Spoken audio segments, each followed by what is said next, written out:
I'm joined today by Paula Brown Stafford, a clinical researcher, business leader, and CEO of Allucent. She's a distinguished alumna of the University of North Carolina at Chapel Hill, where she currently holds the position of adjunct professor. Paula, thank you so much for joining us today. Happy to be here. Thank you for having me. Of course. Can you start by telling us a bit about Allucent, what you guys do, and how you serve the industry? So we are a purpose-built CRO, purpose-built for the small to mid-size. About 85% of our customers are actually in that small emerging area. And we were purpose-built in that 5 CROs came together over 2018 to 2021. We rebranded as Allucent, so it's a new name in the CRO industry, relatively new, in 2022. So we're on year 3. We provide our customers both early consulting and phase 1 through 3 full service delivery.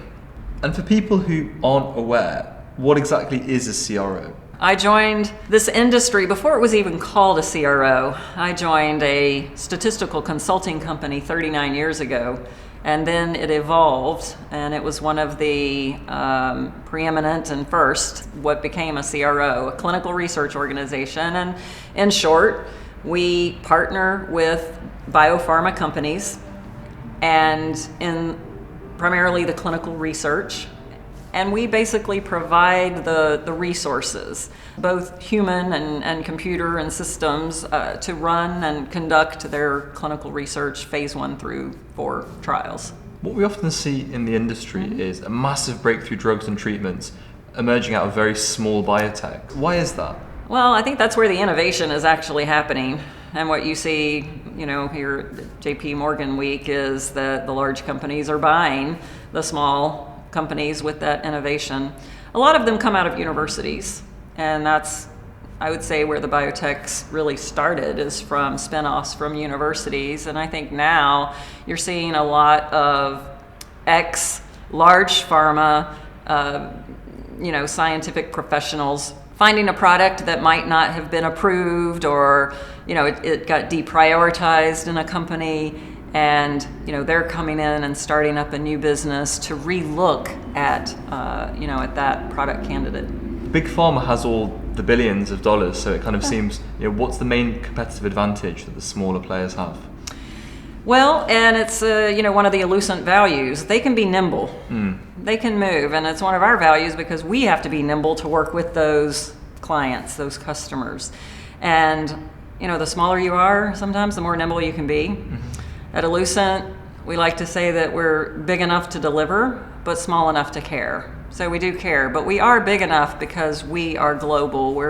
We currently have staff. We have offices in 22 countries, but we've serviced over 70 countries, meaning that we're recruiting patients into clinical trials in that many countries. So we are global, so we can deliver, a big program, but yet we're still small enough to care. The perfect balance between the two. Yeah. What exactly would you say drives you? Why is it that you do what you do? It's a great question. I started at the age of 15 working in a pharmacy, and then I went to university and I majored in biostatistics. And I found myself working in a company that consulted pharmaceutical companies. So I've really been in this industry since I was 15 years old. And I don't really think I knew exactly what it meant to me until I worked on metformin. And metformin is for type 2 diabetes. And my grandmother had type 2 diabetes. And when it was approved, and I was at the FDA for the advisory committee meeting, it was a wonderful experience.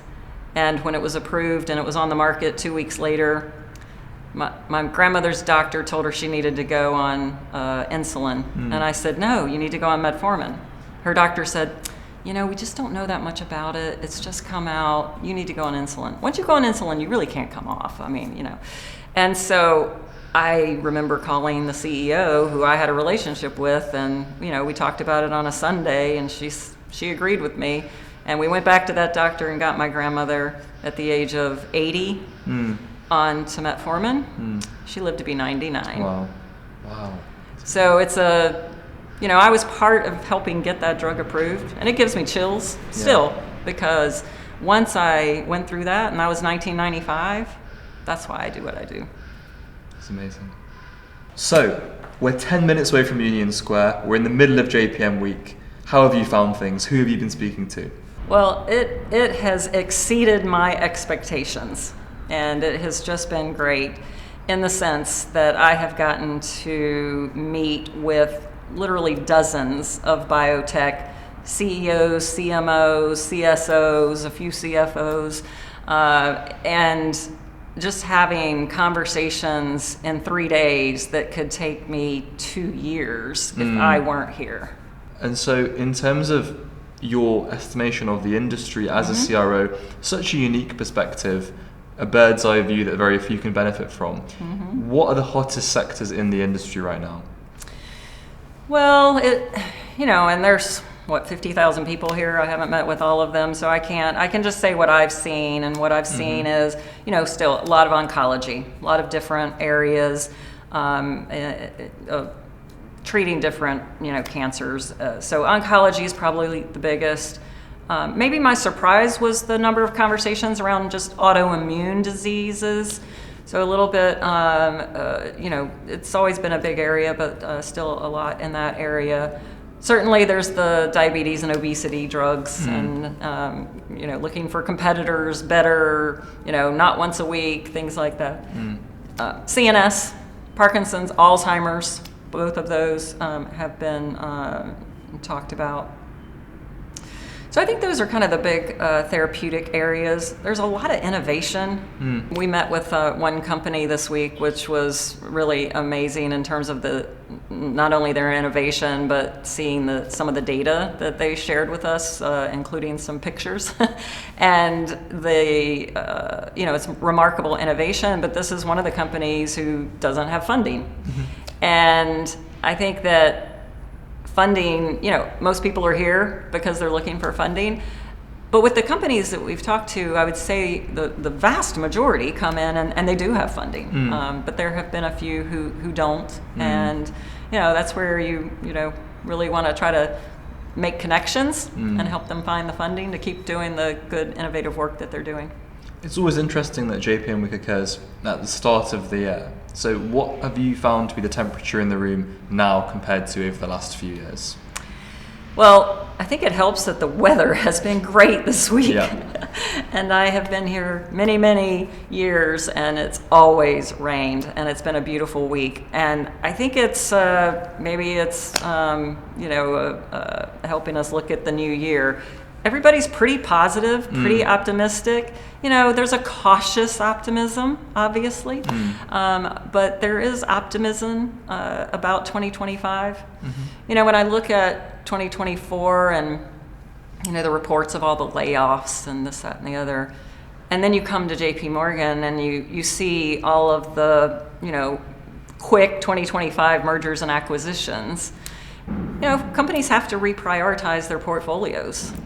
And when they're buying a new company, they have to buy the expertise that goes with that product. And so it's a plus minus.